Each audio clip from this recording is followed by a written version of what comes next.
बिहारी लाल की, भारत माता की, भारत माता की, यमुना मैया की, यमुना मैया की।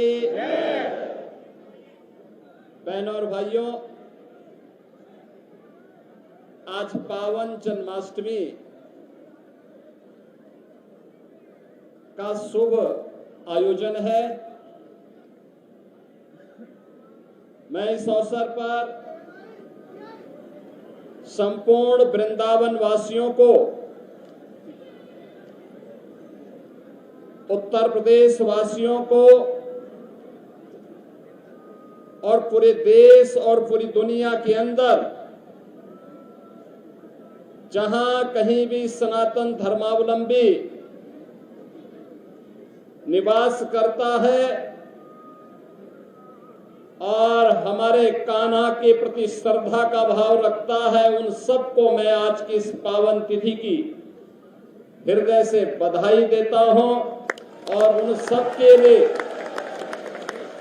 अभी मैं श्री कृष्ण कन्हैया के श्री चरणों में ही प्रार्थना करके आया हूं कि उनके जीवन में शुभ और मंगल ही मंगल हो, ये कृपा उनकी सदैव बनी रहे।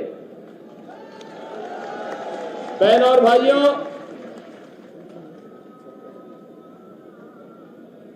5000 वर्ष से भी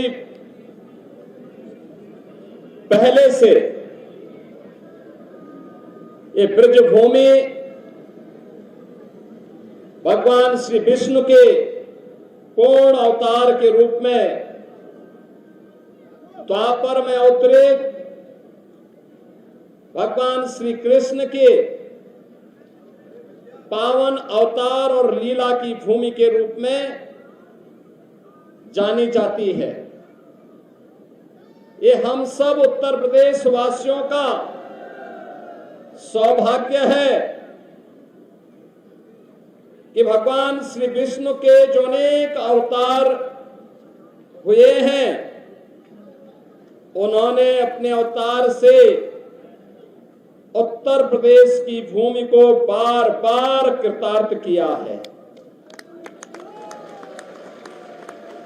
अगर अयोध्या से राम जन्मभूमि के रूप में जानी जाती है, तो हमारी मथुरा भगवान श्री कृष्ण के पावन अवतरण की भूमि है। भगवान श्री कृष्ण ने अपनी संपूर्ण लीला इसी ब्रज क्षेत्र में, यहां पर उनकी लीला को देखने जानने का सौभाग्य इस ब्रजभूमि को प्राप्त हुआ। आज भी यहां के रज रज में, कण कण में श्री कृष्ण की भक्ति, राधा रानी की शक्ति के दर्शन इस ब्रजभूमि में हम सबको होते हैं। जो भी कृष्णमय हुआ, उसने अपने जन्म और जीवन को धन्य कर दिया। बहन और भाइयों, ये हमारा सौभाग्य है कि मुझे पिछले 8-9 वर्षों से हर वर्ष 2 बड़े आयोजनों में यहां पर साक्षी बनने का अवसर प्राप्त होता है। जन्माष्टमी का पावन पर्व भी और बरसाना में रंगोत्सव के पावन आयोजन में भी। और इसीलिए हमारी सरकार ने तय किया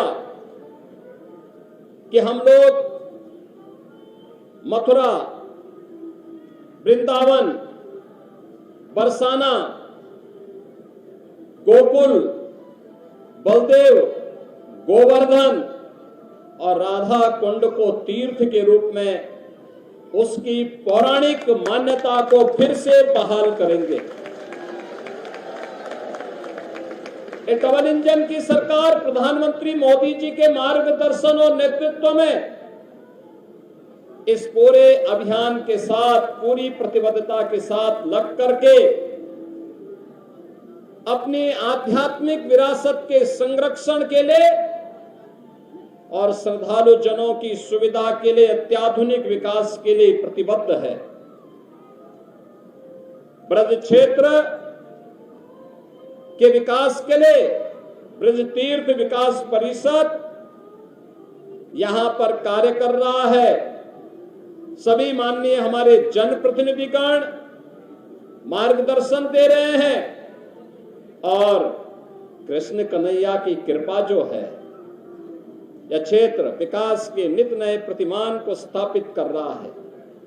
आज उत्तर प्रदेश अपनी आध्यात्मिक विरासत और अत्याधुनिक विकास के लिए देश और दुनिया के अंदर एक नए प्रतिमान को स्थापित कर रहा है। और आज ये मेरा सौभाग्य है कि जन्माष्टमी के अवसर पर मुझे स्वयं कान्हा की इस पावन जन्मस्थली पर आने का सौभाग्य प्राप्त हुआ है। आप सभी के दर्शन भी हुए। आप सभी को मैं एक बार फिर से पूरे ब्रज वासियों को, मैं पूरे प्रदेश वासियों को आज के इस पावन पर्व पर मैं हृदय से बधाई देता हूं। हमारा संकल्प होना चाहिए जो प्रधानमंत्री जी ने देश के स्वाधीनता के अमृत महोत्सव वर्ष के अवसर पर हम सबको संकल्पित करवाया था और वह संकल्प थे पंच प्रण के, गुलामी के अंशों को सर्वथा समाप्त करना, स्वदेशी को जीवन का मंत्र बनाना, विरासत के संरक्षण के लिए कार्य करना, देश की सीमाओं की रक्षा करने वाले और देश के अंदर आंतरिक सुरक्षा को बेहतर बनाने वाले जवानों का सम्मान करना और समता और सामाजिक एकता के लिए कार्य करना।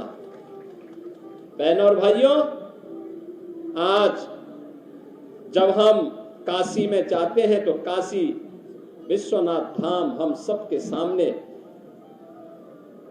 पूरे वैभव के साथ देश और दुनिया को आकर्षित कर रहा है। अयोध्या में जाते हैं, 500 वर्षों की गुलामी के प्रतीक समाप्त हुए।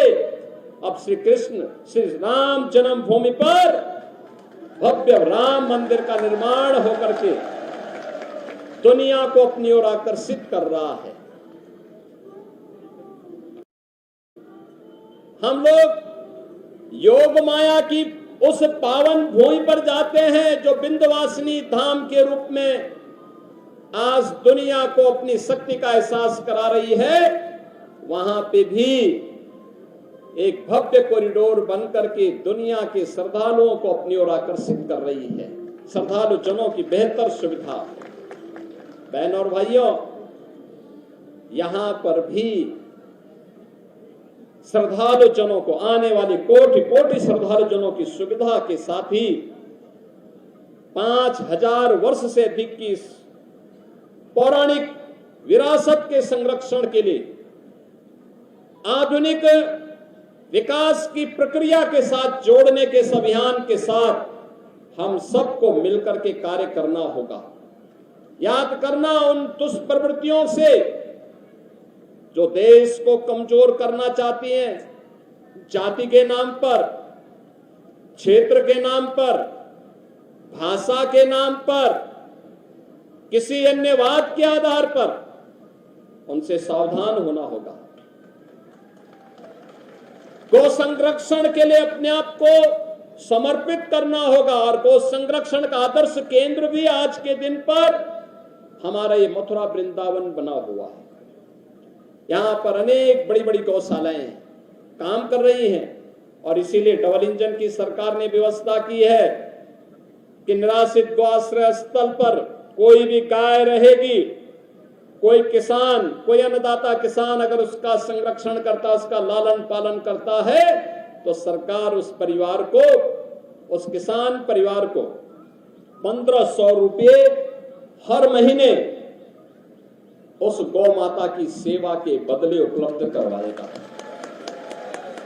16 लाख से भी गौवंश का संरक्षण वर्तमान में प्रदेश के अंदर किया जा रहा है।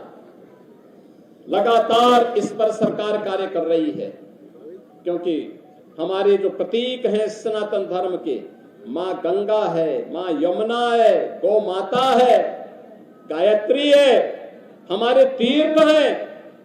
जब तक ये है सनातन का ध्वज ऐसे ही दुनिया का मार्गदर्शन करता रहेगा, विश्व बंधुत्व के भाव के साथ दुनिया को एकता और शांति और सौहार्द का मार्गदर्शन करता रहेगा। एक बार फिर से आप सभी को श्री कृष्ण जन्माष्टमी की हृदय से बधाई देता हूं, अपनी मंगल में शुभकामनाएं देता हूं। मेरे साथ बोलेंगे श्री केशव देव महाराज की, श्री कृष्ण कन्हैया की, श्री राधे रानी की, श्री यमुना मैया की, भारत माता की, भारत माता की।